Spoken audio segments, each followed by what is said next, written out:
26वा धडा मांजरांची दही हंडी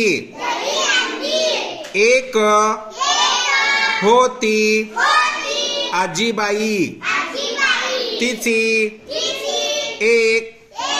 नात होती दोघींनाही मांजरांची खूप खूप आवड होती आजीबाईकडे 4 मांजरे होती एकाचे नाव होते बोकोबा दुसरा होता सोकोबा तिसरा काळोबा आणि चौथा साळोबा एकदा काय झाले आजीबाई गेली बाजारात मांजरे होती घरात आजीबाईने लोणी उंचावर ठेवले होते ते मांजरांनी पाहिले होते त्यांना लोणी मिळवायचे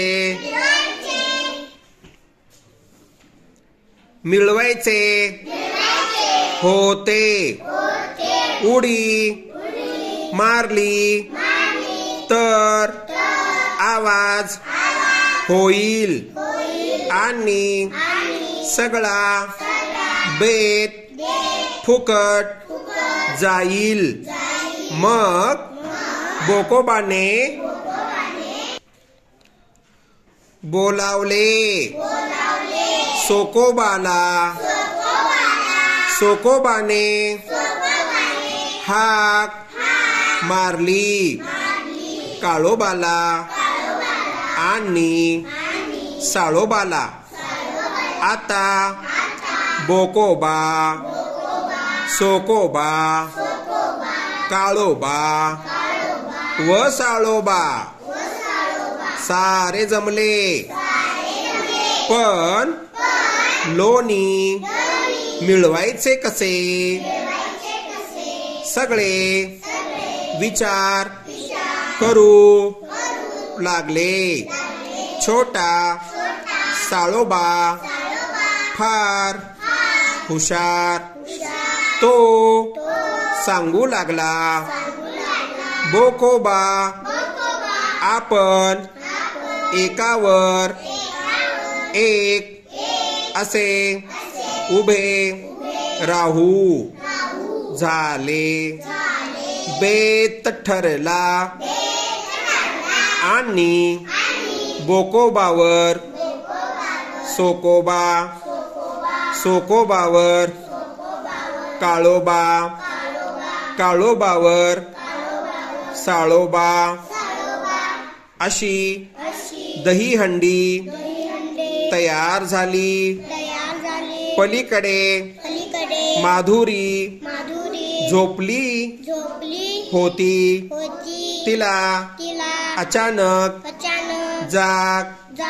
आली तो काय गंमत समोर मांजरांची दही हंडी तिला खूप मजा वाटली तिने इकडे तिकडे पाहिले तोच आजी दारात दिसली माधुरी आनंदाने ओरडली आजी लवकर ये मांजरांची दही हंडी पाहून घे मांजरे एकदम घाबरली आणि लोणी टाकून पळाली या धड्याचे लेखिका आहेत सुशीला कशेळकर. या धड्याचे लेखिका आहेत सुशीला कशेळकर.